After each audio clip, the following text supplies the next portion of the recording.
Halo Karlamban, ini hari Senin, kita semangat kerja karena Senin menentukan nasib kita 1 minggu ke depan, kan gitu kan. Oke, pagi ini kita didatengin, dikirim mobil Jeep Wrangler GL, udah dimodifikasi banyak. Suspension udah pakai Öhlins, banyak pakai 37 KM3, peleknya Method. Cuman keluhannya dari ownernya, ini customer kita, itu mobilnya terlalu keras, nggak enak banget. Harusnya kalau sudah install spek ini kan enak ya, shock breaker 100 juta lebih, harusnya oke. Dan shock ini punya fitur two-way suspension yang memungkinkan dia empuk di low speed dan high speednya stabil banget. Harusnya begitu, tapi kenapa kok mobil ini katanya itu nggak enak, keras banget, nggak enak banget, jauh lebih enak standarnya, kan nggak mungkin harusnya. Oke, tapi kita cobain sebelum kita apa-apain mobilnya teman baik saya ini dari Jakarta jauh-jauh ke sini, punya keluhan itu. Banyak sekali sih sebenarnya yang udah upgrade suspensi tapi tidak puas dengan performanya. Maka dari itu dibawa ke Lamban Kirit untuk dikonsultasikan. Saya suruh nyobain apa sih yang salah. Biasanya yang terjadi hanya dua hal. Yang pertama adalah salah per. Ini pernya menggunakan Teraflex yang liftnya 2,5 inch, yang tipenya 140 lbs. Kayaknya pernya agak kekerasan karena depan hanya menggunakan bumper standar, tidak ada bumper besi, tidak ada winch. Tapi kita akan coba.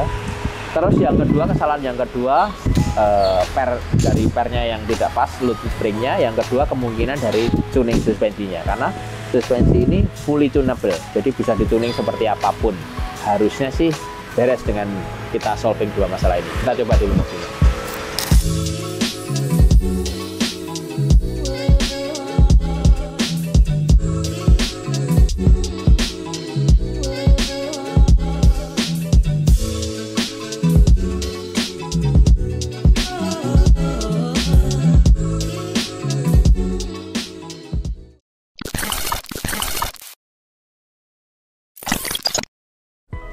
Kita akan coba evaluasi dulu dengan cara yang pertama kita tes jalan.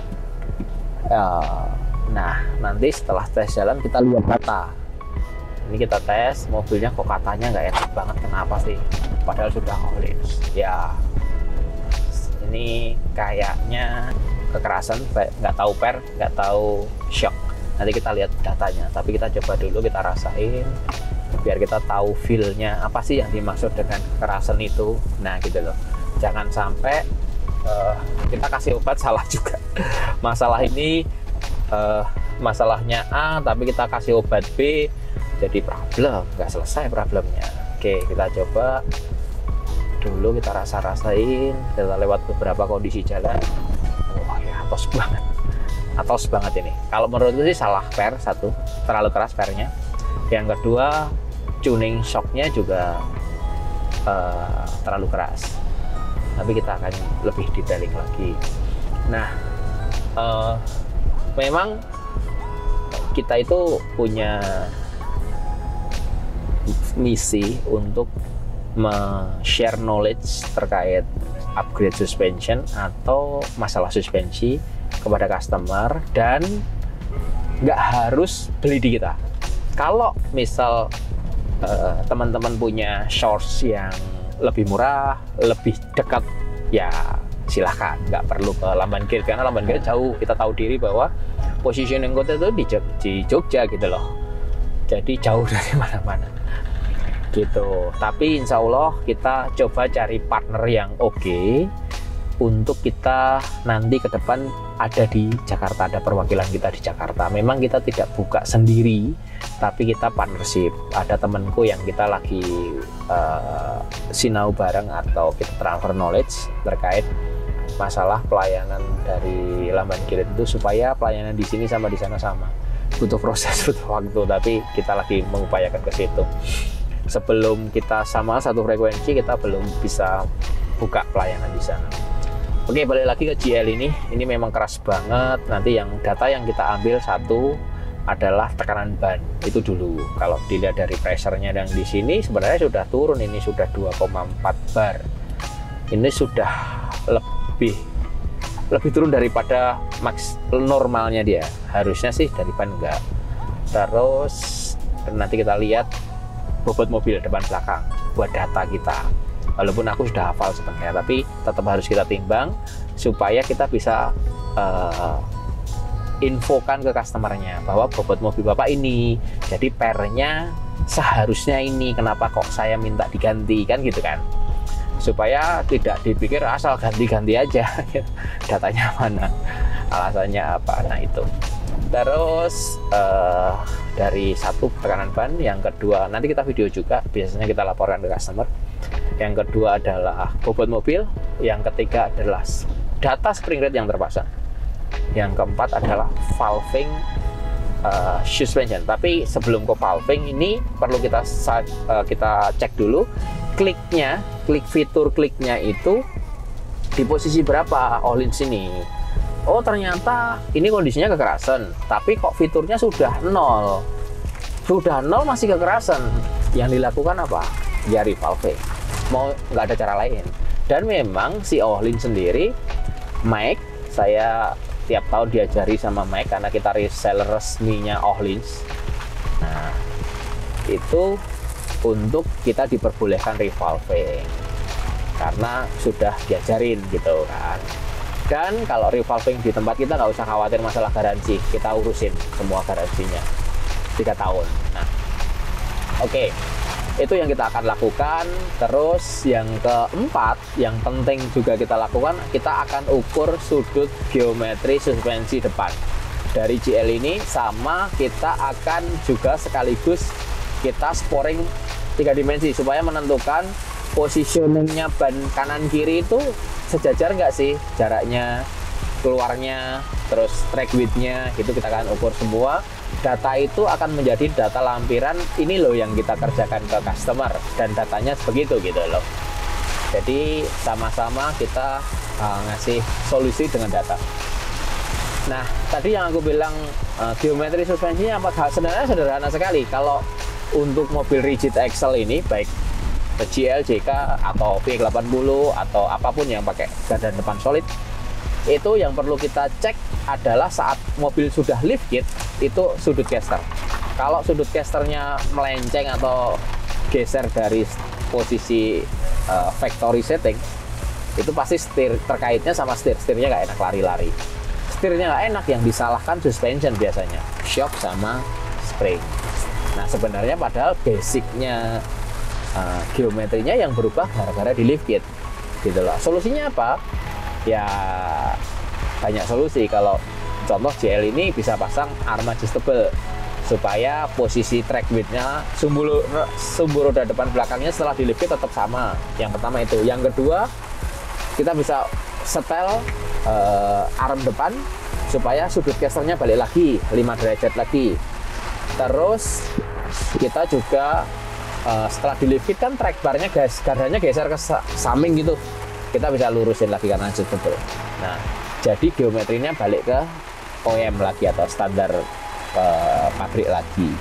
Baru kita tuning suspensionnya gitu. Jadi hal-hal itu yang kita lakukan supaya walaupun mobilnya di lift kit atau dimodifikasi dengan ban gede, bobotnya lebih berat, setirnya lebih berat, tapi kenyamanannya tetap maksimal, atau bahkan justru karena upgrade shock breaker yang sangat bagus, harusnya lebih enak daripada standarnya. Targetnya walaupun banyak lebih gede kan gitu targetnya.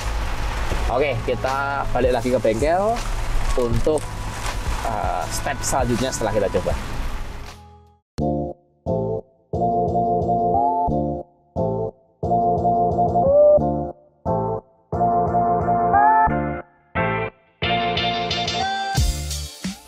Nah, setelah kita coba tadi jalan, sekarang kita timbang mobilnya, kita buat evaluasi datanya. Nah, ini karena mobilnya ini tipe GL yang 4 pintu, yang panjang, dan atasnya tidak yang soft case dan bukan canvas juga, dengan udah penambahan set protector dari Smithy Build, terus ban velg arem ganti Teraflex.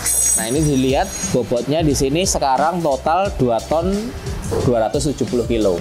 Standarnya dia, kita kalau sering nimbang standarnya dia macam-macam, tapi yang tipe ini kita kurang lebih sekitar 2 ton 30-an kilo. Jadi penambahan bobotnya dari standar sekitar ya 230-an kilo. Nah, nanti kita konfirmasi ke data spring yang terpasangnya berapa. Itu kan 140 lbs depan, yang belakang aku lupa, nanti kita cek, kita bongkar, kita cek. Nanti kalau ya basic springnya kekerasan, kita ganti spring dulu, baru kita tuning shocknya, tuning dari luar. Karena kalau spring itu kan fungsinya menahan bobot. Kalau dia terlalu keras atau terlalu empuk, shock breakernya nggak bisa cover. Shock breaker itu meredam, spring itu menahan bobot. Itu basicnya dari setting suspensi, itu adalah spring load springnya dulu, gitu.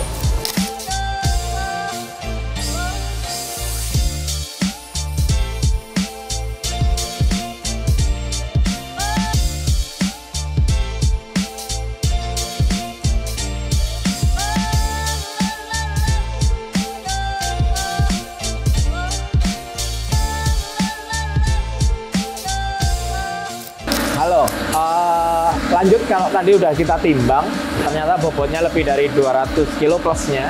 Sekarang adalah tekanan ban udah di set, kliknya sudah dinolin nih. Ini kliknya udah dinolin, terus ribbon, kompres sama ribbon udah nol, kita coba masih keras. Oleh karena itu, pernya udah kita ganti yang sesuai dengan penambahan bobot, tapi masih keras. Solusinya apa? Solusinya revolving. Jadi langkah selanjutnya setelah kita tes jalan, yang pertama, yang kedua kita coba lihat bobotnya nambah berapa kilo. Untuk menentukan spring yang terpasang sebelumnya benar atau enggak, kita sudah benerin springnya, kita ganti. Terus kita coba lagi, kita klik sampai 0, semuanya atas bawah 0, tapi masih kekerasan mobilnya. Berarti solusinya adalah revolve.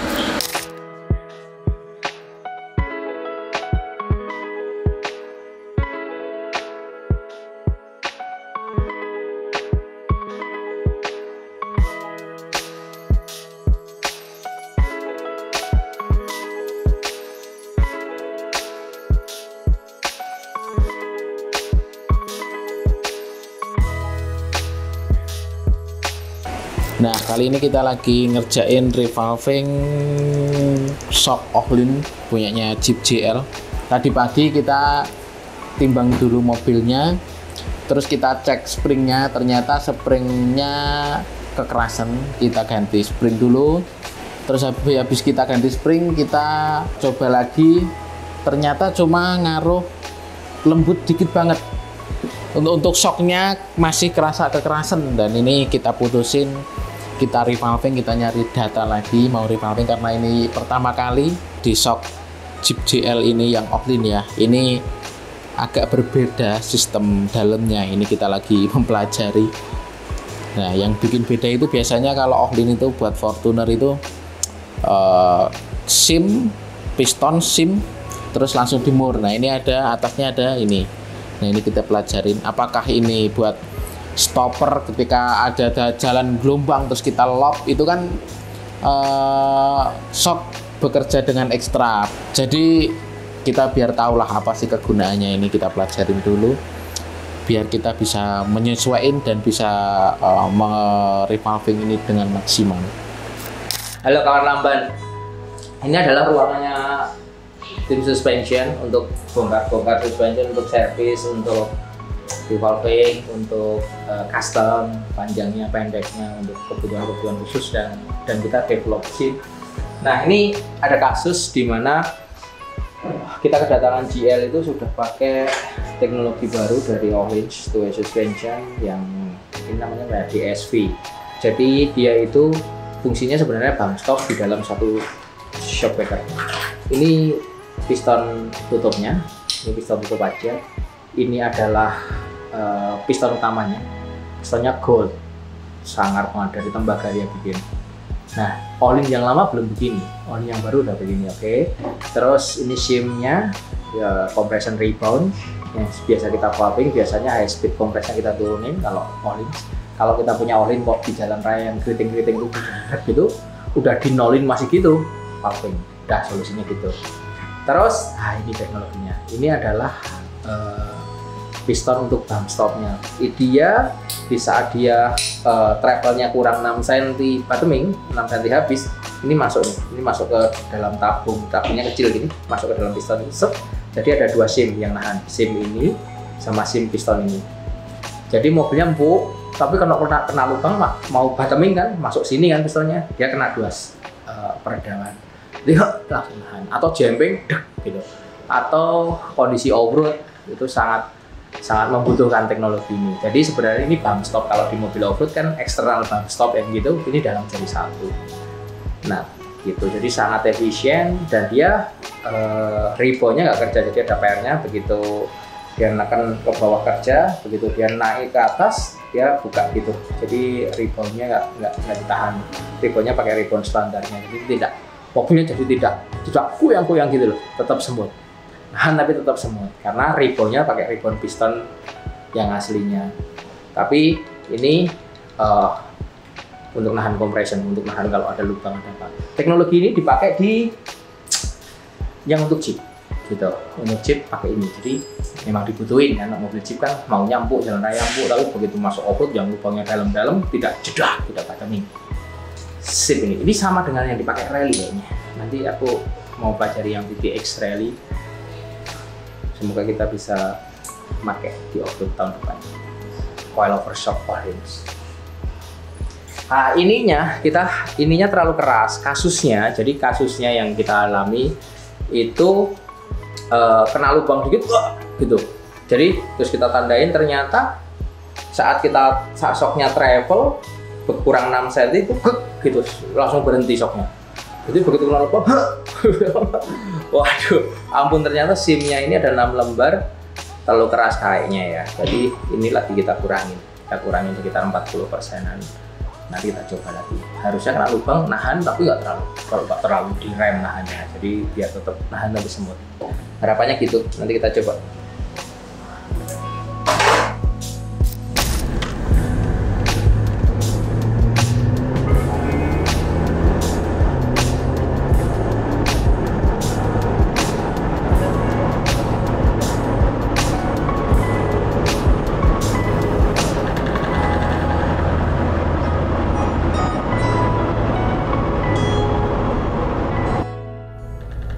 Halo, kita udah tuning dengan cara revolving suspensionnya GL ini yang kemarin kita bahas di depan. Sekarang kita final tune. Nah, ternyata kita harus setup tidak hanya valvingnya piston utama, tapi pistonnya sistemnya PDS, Progressive Damping Systemnya si shock suspensi Ohlins yang dia ada di Jeep Wrangler GL ini juga dia punya SIM-nya itu tebelnya 30 semua, jumlahnya 6. Jadi dia rata. Nah, SIM-nya itu yang kita tuning. Karena PDS, Progressive Damping System, itu bekerja 5,5 cm sebelum bottoming. Jadi shock breaker bekerja naik turun gitu. Begitu sudah main tinggal 5,5 cm itu dia akan double piston gitu yang bekerja. PDS-nya bekerja, membuat sebenarnya sistem itu dipakai untuk off-road benar. Jadi saat kena lubang atau saat kena hentakan banyak gitu, masuk lubang-lubang gitu, suspensinya tetap di setup empuk, dibuat harian bisa, tapi begitu masuk lubang itu tidak pernah bottoming karena ada sistem tadi. Nah, itu canggih banget sistemnya sebenarnya. Cuma SIM yang ada di dalam PDS ini terlalu besar dipakai di mobil harian. Jadi begitu kena, rasanya seperti berhenti shocknya, direm. Makanya beberapa Jeep Wrangler JK maupun GL kok suspensinya nggak enak banget ya, masih enak yang tidak ada teknologi itu. Nah, ternyata teknologinya bisa di setup, itulah. Nah, ini kita jalan rayanya sekarang semut banget, kita bikin semut sekali, jadi rasanya nyaman banget. Tapi saat kena lubang, saat PDS-nya bekerja, itu juga tidak langsung ngerem gitu PDS-nya. Jadi mungkin factory settingnya dari si Ohlins ini si shockbreaker itu benar-benar dipakai untuk hard off-road gitu loh. Sedangkan di Indonesia mobilnya GL nggak pernah dipakai off-road. Ya kadang-kadang, dan itu pun nggak hard light off-road aja, yang masuknya lubang pelan-pelan mobilnya gitu, tidak jok gitu kan. Nah kalau mungkin masuknya lubang diterbangin atau masuknya lubang kencang gitu kayak di videonya si Ohlins, mungkin PDS dengan SIM 6 buah SIM 30 ukuran tebalnya 30 itu akan bekerja pas. Tapi begitu kita dengan kasusnya habitnya orang Indonesia, bahkan mobilnya hanya dipakai untuk ke tambang gitu atau ke kota, PDS-nya jadi masalah dengan SIM itu. Makanya tinggal kita tuning aja.